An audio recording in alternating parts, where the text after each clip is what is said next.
Hi, my name is Joe Dowdle and I am a financial planner at Worth Asset Management.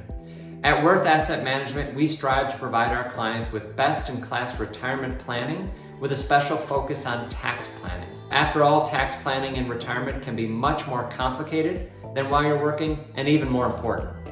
So today I'm going to talk about 5 areas to focus on when it comes to tax planning in retirement. Number 1, the Social Security tax torpedo. Many people are surprised to learn that your Social Security benefit can be taxed. In fact, up to 85% of that benefit can be taxed if your provisional income is too high.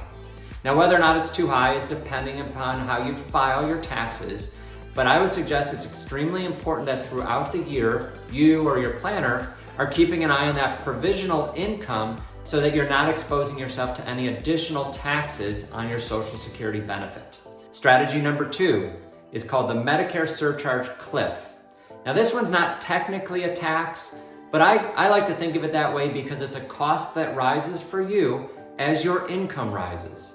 Now, this one is more about your modified adjusted gross income and the amount you pay for your Medicare each month. And if your modified adjusted gross income is too high, even by a single dollar, you could find that that benefit costs you anywhere from a couple extra dollars a month to several hundred for the entire year. So it's important, again, through the year to keep an eye on your modified adjusted gross income. Strategy number 3 is actually taking advantage of low income tax years. So if you find yourself in a year where your income is very low, it may be a great opportunity to convert money from pre-tax accounts like a traditional IRA over to tax-free accounts like a Roth IRA.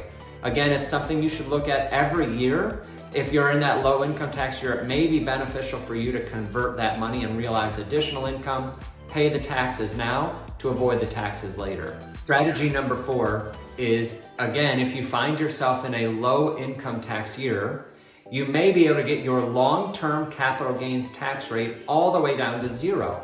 So if you have an appreciated asset like a stock or mutual fund held in an after-tax account, you could sell that, assuming there's a gain, and pay no taxes. Again, it's dependent upon your income tax rate, but if you're in a low enough rate, you may have a 0 long-term capital gains tax rate.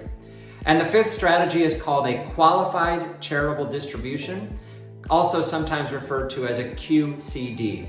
A qualified charitable distribution is the opportunity for someone who's of a certain age to take money directly from an IRA account and send it to a charity and take a top-line tax deduction. It is the most tax-efficient way to give to a charity. So again, if you're finding that you're charitable while you're retired and you're reach a certain age, which is 70 and a half, it may be worth considering what's called that qualified charitable distribution.